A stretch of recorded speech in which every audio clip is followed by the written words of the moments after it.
রাধে রাধে বন্ধুরা, তোমরা সবাই কেমন আছো? নিশ্চয়ই ভালো আছো এবং সুস্থ আছো।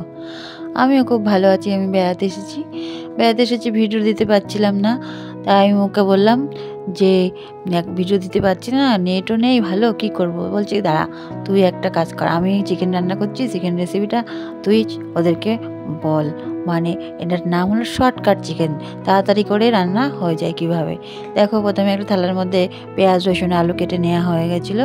তারপর তেল দিয়ে কড়াইতে তেলের মধ্যে একটু হলুদ দিয়ে দিলাম, যাতে আলাদাভাবে আলুর মধ্যে হলুদ লাগাতে না হয়। আলুগুলোকে ভেজে উঠিয়ে নিয়ে তারপর ওই তেলের ভেতরে এলাচ তেজপাতা পেঁয়াজ দিয়ে খানিকক্ষণ ভেজে নাড়াচাড়া করে যতক্ষণ না পেঁয়াজটা একটু লাল লাল মানে ব্রাউন কালার না আসবে ততক্ষণ মৃদু আঁচে মানে লো ফ্লেমে ভাজতে হবে। তারপর ওর মধ্যে কেটে রাখা টমেটো কুচি দিয়ে দেওয়া হলো। টমেটোটা পেঁয়াজের সাথে একটু ভেজে নেওয়ার পর একটু কিষান সস দিয়ে হলো, যাতে মাংসটা একটু খুব টেস্টি হয়।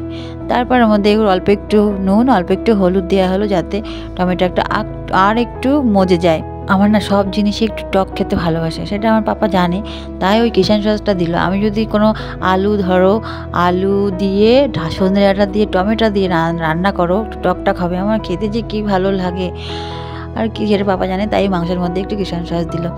এইবার মাংসের মধ্যে বেটে রাখা আদা রসুন পেঁয়াজের পেস্টটা দিয়ে দিল, একটু জল দিয়ে দিল ওইটা। তারপরে ধনে গুঁড়ো আর জিরে গুঁড়ো কাশ্মীরি লঙ্কা গুঁড়ো দিয়ে ভালো করে মশলাগুলো মাংসের সাথে মিশিয়ে লো ফ্লেমে ঢাকা দিয়ে খানিকক্ষণ রাখলো। যে দেখো মাংস কষানো রেডি, দেখো কি সুন্দর কালারটা এসছে না, দেখে খেতে ইচ্ছা করছে, জিভে জল এসে যাচ্ছে। কিন্তু হালকা মশলাই করা, যেহেতু বাচ্চারা খাবে, আমার মেয়ে খাবে, ওর মেয়ে খাবে জন্য। তারপর একটু হালকা উষ্ণ গরম জল দিয়ে দিল, যাতে মাংসের টেস্টটা আরও বেশি ভালো হয়। এরপর ঢাকা দিয়ে গ্যাসটাকে একটু বাড়িয়ে দিয়ে খানিকক্ষণ ফুটতে দেওয়া হলো। তারপরে নামানোর আগে একটু ঘি আর বাড়িতে বানানো শাহি গরম মশলা দিয়ে নামিয়ে নেওয়া হলো। Chicken ready, shortcut chicken. আমার এমন হালকা পাতলা মানে খেতে খুব ভালো লাগে। আমাদের বাড়িতে রান্না হয় খুব মশলা দিয়ে রান্না হয়, আমি খেতেও পারি না বেশি, কিন্তু এখানে তো আমি মাংস অনেক খেয়েছিলাম, যাই হোক যেটুখানি খাই তার থেকে বেশি খেয়েছিলাম। দেখো চিকেনের কালারটা দেখো শুধু।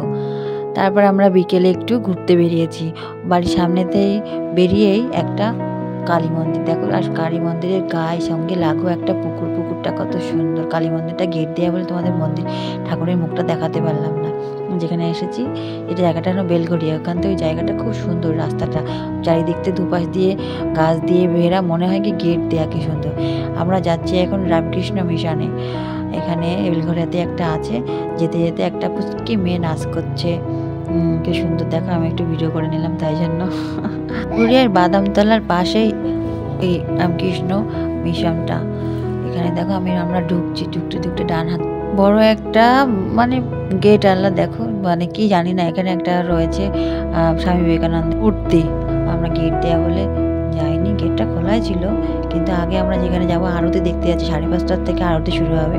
তার আগে দেখো একটু কালো এসছে, কেননা 5টা প্রায় বেজে যাচ্ছিলো, ভালো করে ফটোটা আসেনি, মানে ভিডিওটা যেটুখানি এসছে তোমাদের দেখাতে পাচ্ছি, এটাই আমার কাছে অনেক। তোমরা পারলে একবার ঘুরে যেও, এত কাছে। আমি ভেবেছি আবার যদি আসি এবার দিনের বেলা আসবো, এত সুন্দর, আমার মন এখান থেকে যেতে চাইছিল না। আমি বলেছি যে আমার মেয়েকে বলছি, আমি হচ্ছে বুড়ো বয়সে আমার যদি এখানে নেয় আমি চলে আসবো, কিন্তু এখানে ছেলেদেরটা হবে, আমাদের কোনো অ্যালাউ নেই। ডান দিকে আমি ভিডিও করছি, ডান দিকে একটা পুকুর আছে, আর ওই খেলার মাঠটা কত সুন্দর, কি সুন্দর, মানে পরিপাটি সব কিছু গোছানো। বাঁদিকে করিনি কেন, বাঁদিকে ছেলেদের হোস্টেলটা, তাই জন্য বাবা বললো যে বাঁদিকের ভিডিওটা করিস না, যা করিস ডান দিকের কর, তাই করলাম। দেখো এইটা মন্দির, এখানে আরতি হবে আর একটু পরে। তার আগে আমরা একটু চারিদিকে ঘুরে আসছি। ওই দিকে বললো যে সারদা আমার মন্দির আছে, মানে ছোট একটা ঘর আছে, ওখানে চল একটু ধ্যান করে আসি সবাইকে নিয়ে। তাই আমরা সবাই গেলাম, মেয়েগুলোকে বললাম চুপচুপ, কোনো শব্দ নয়, ওরাই কি সুন্দর চুপচুপ করে মানে বসে ধ্যান করলো, মানে একটা শব্দ করলো না। ওদেরকে এখানে নিয়ে আসতে হবে, এত চঞ্চল ওদের ফুলগুলো দেখো কত সুন্দর গাঁদা ফুল হয়েছে। আমি তো বিকেলে মানে সন্ধে হয়ে যাচ্ছিলো, তাই জন্য ভালো করে মানে ক্যামেরাতে আসেনি, কি সুন্দর যে লাগছিল। দেখো কি সুন্দর লালগুলো দেখতে পাচ্ছ না, ওগুলো কিন্তু রক্ত গাঁদা, কত বড় বড়, একদম পুরো আমার হাতে ধরে যাবে, এত বড় বড় রক্ত গাঁদা আমি কখনো দেখিনি, এখানেই দেখলাম। আর কি সুন্দরভাবে সাজানো গোছানো, কি সুন্দর। ওরা যে কত পরিচর্যা করে, ওদের না দেখলে মানে এদের কাছে আসলে জীবনের শৃঙ্খলা শেখা যায়। আমরা ঢুকছি মায়ের মন্দিরে, এখানে অনেকে 2-3 জন ধ্যান করছে, আমরাও চুপচাপ করে বসে একটু ধ্যান করে না, মায়ের দিকে তাকিয়ে থাকলেই মানে মনটা ভরে যায়। দেখো এত সুন্দর করে শাড়ি পরানো। আর আমরা ধ্যান টান করে চলে এসেছি আসল মন্দিরে। এখানে সবাই আছেন, মা শারদা মা, স্বামীজি, রামকৃষ্ণদেব।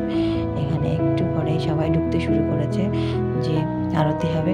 তোমাদেরকে আমি রেকর্ড করে এনেছি যে ওখানে ফটো তুলতে দেয় কিনা, আমি সেই জন্য চুরি করে, মানে এই জন্য যদি কিছু বলে তাই জন্য চুরি করেই বলতে পারো আর তুলেছি, মানে ফটোগুলো করেছি। কেউ কিছু বলছিল না, হয়তো করলে কিছু বলতো না, তা আমি করে নিয়েছি। যেটুখানি করেছি তোমরা শুনবে মনে হবে কি আমরা সেই রামকৃষ্ণ মিশনেই বসে আছি। আমি যখন মন টন খুব অশান্ত হয়, চঞ্চল হয়, তখন না আমি এটা চালিয়ে দিয়ে বসে বসে চোখ বন্ধ করে শুনি, আমার মনটা শান্ত হয়ে যায়।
বাচ্চাগুলোও খুব শান্ত হয়ে শুনছিল, খুব ভালো লাগছিল ওদেরও মনে হয়।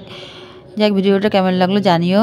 নিজের জন্য এনেছিলাম রেকর্ড করে, যাই তোমাদের সঙ্গে শেয়ার করলাম। তো তোমরা ভালো থেকো, সুস্থ থেকো, আমাকে সাপোর্ট করো এবং সবশেষে বলি তো সবাই সাবধানে থেকো। বাই।